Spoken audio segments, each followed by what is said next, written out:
Chapitre 2. De la pauvreté de l'enfant Jésus. L'enfant Jésus.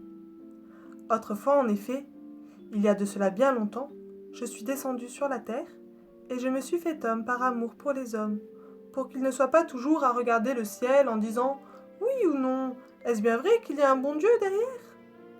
J'ai voulu descendre auprès d'eux, qu'ils me voient, qu'ils me touchent, qu'ils me connaissent et croient en moi.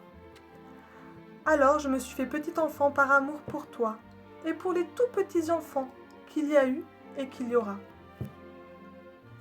Tu as vu à Noël la crèche qui est à l'église. On m'y voit dans la paille avec un bœuf et un âne, et tout près de moi, Saint Joseph et la Sainte Vierge qui prie. C'est comme cela que je suis née. Seulement, il n'y avait pas de la si belle paille jaune, et je n'avais pas une si belle robe de satin blanc, mais de pauvres langes, comme ont les petits des mendiants. C'est que Saint Joseph, qui me servait de papa, et la Sainte Vierge, qui était ma vraie maman, étaient de très pauvres gens. Je suis née dans une étable pendant le voyage à Bethléem, c'est qu'ils n'avaient pas de sous pour aller coucher à l'hôtel.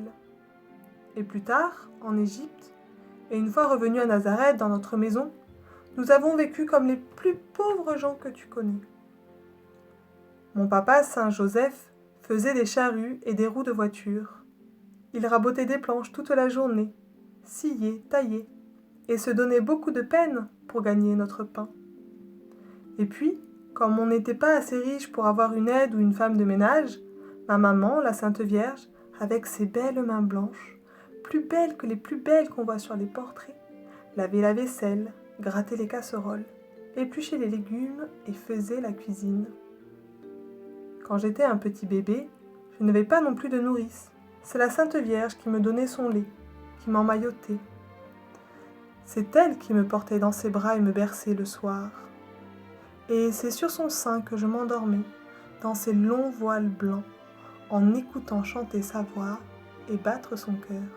Dans ces temps-là, nous étions loin de chez nous dans l'Égypte, pour que le méchant roi Hérode, qui m'en voulait, ne me trouve pas pour me faire mourir.